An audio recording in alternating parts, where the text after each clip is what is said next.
வணக்கம் நேயர்களே, தஞ்சாவூர் சமையல் சந்தோஷினி. வாங்க முட்டைக்கோஸில் நம்ம பாசந்தி செய்யலாம். நான் இந்த மாதிரி பாதி முட்டைக்கோஸ் எடுத்துருக்கேங்க. இதை நல்லா பொடுசாக சீவு கட்டையில் வச்சு சீவி வச்சுருக்கேன் பாருங்கள். இப்போ தண்ணி கொதிக்குதாங்க நல்லா. இதை போட்டு நல்லா ஒரு நிமிஷம் வேக விட்டுறலாம்.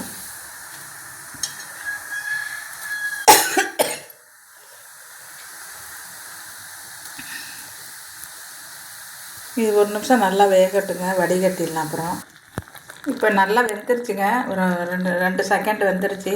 இப்போ நம்ம அதை வடிகட்டிடலாம். இப்போ நம்ம ஒரு ஸ்பூன் நெய் விட்ருக்கோங்க. முந்திரி பருப்பு போட்டுடலாம்.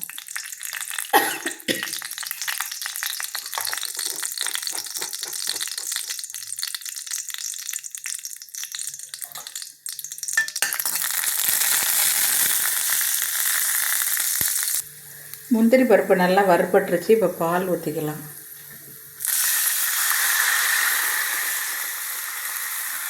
இது நல்லா காய்ச்சின பால் தாங்க.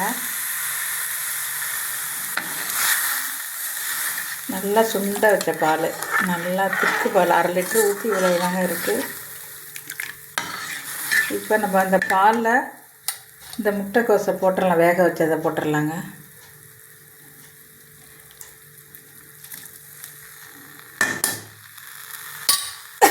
அந்த வடிகட்டின தண்ணி யூஸ் பண்ணக்கூடாது, அது தேவையில்லை நமக்கு. இப்போ நல்லா இதை கிண்டணுங்க.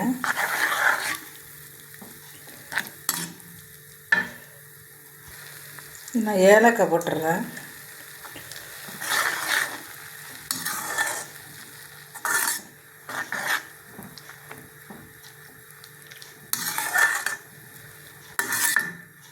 நான் போட்டிருக்கிறது ஒரு 150 முட்டைக்கோஸ் இருக்குங்க. அது 1/2 லிட்டர் பால் ஊற்றிருக்கேன்.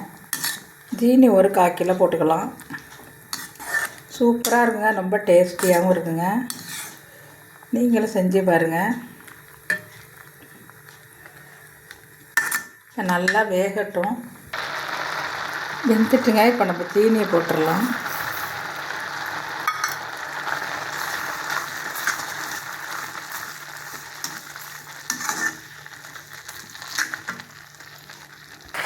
நல்லா இந்த அளவுக்கு சுண்டி வந்துட்டு பாருங்க. நல்லா இன்னும் சுண்டணும் பாலெல்லாம்.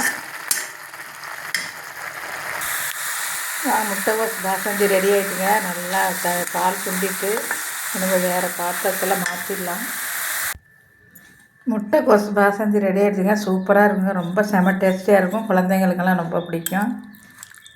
இதுங்க சூப்பராக இருக்கும். நீங்களும் இதே மாதிரி செஞ்சு பாருங்கள். இந்த வீடியோ பிடிச்சிருந்தால் லைக் பண்ணுங்கள், ஷேர் பண்ணுங்கள், சப்ஸ்கிரைப் பண்ணுங்கள். வாழ்க வளமுடன்.